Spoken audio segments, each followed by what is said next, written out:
million people at play. Right in Manhattan, they're only starting the day. Come along and see that happy isle, where the smile that wins, staying home is out of style. Wake up, life begins at night in Manhattan. Night in a big city. A kaleidoscope turning to the rhythm of swing time till far beyond midnight. And then the rhythm changes. Playtime is over. Homeward bound. The end of an evening's fun for some. For others, the end of an evening's work.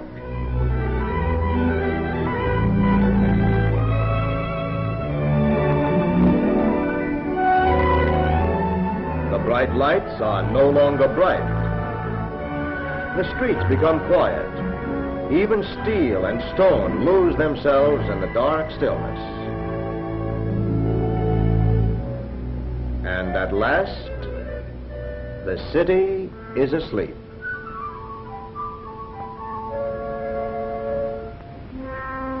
Or is it?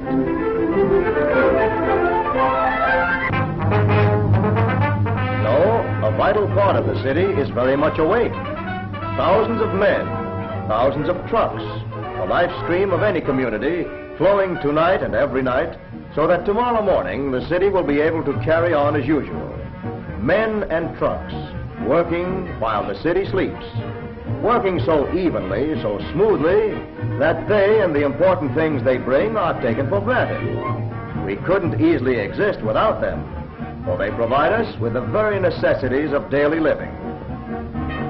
Down the highways that lead like arteries to the heart of every town, big and small, come the rolling wheels. Tomorrow, fresh fruit and vegetables will be needed. And in the country, ton after ton is loaded on trucks. Then city-bound, perishable cargoes rolling swiftly toward their destination. Tomorrow, fresh milk will be needed. And from country depots, trucks bring in thousands and thousands of gallons. Drivers working on schedule, so that milk, essential to the health of adults and little children, will arrive on schedule at the great city pasteurizing plants in the wee small hours.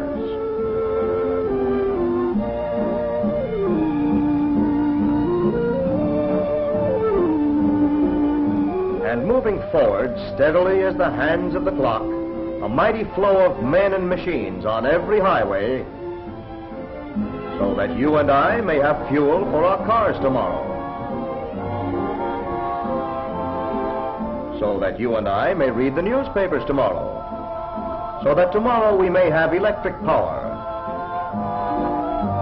and fresh bread right out of the oven. The commodities we require, the luxuries we've become accustomed to. Fragile blossoms on the one hand, on the other, building materials of every kind, freight of every kind. That new automobile we ordered, everything moving ahead on trucks. Nearly every necessity, nearly everything that graces modern life, rolling through the dark and into the dawn, setting the stage for a new day that is almost here. And a very nice day it is, too.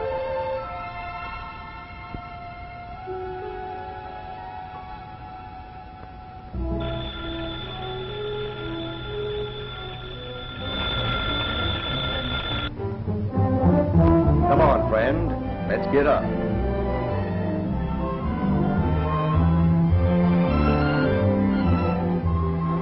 And now for him, as for millions of others, there begins again the daily routine.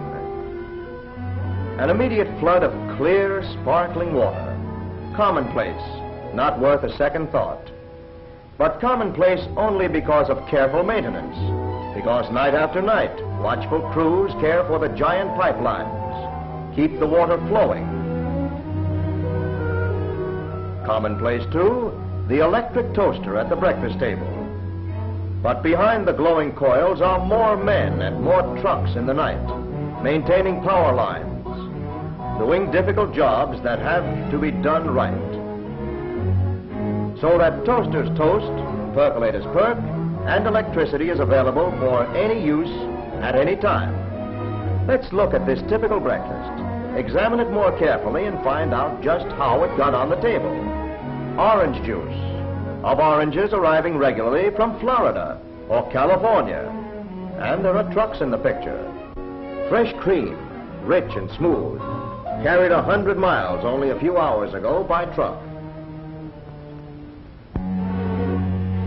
And these eggs, direct from the farm. A truck brought them. Here's bacon that started for this table from 1,000 miles away. Coffee and the sugar that goes with it. Both from far-off places, and always trucks, trucks, trucks.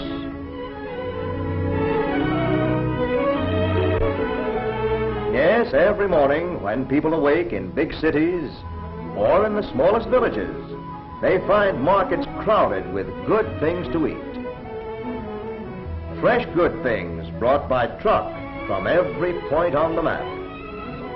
Celery from California or Kalamazoo. Green vegetables from the green valleys of the west and the coastal plains of the east.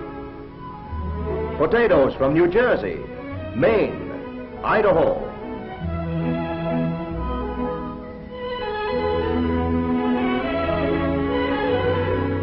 Pork from the southwest or from up in Iowa or Illinois. Beef from Texas, Kansas, Nebraska.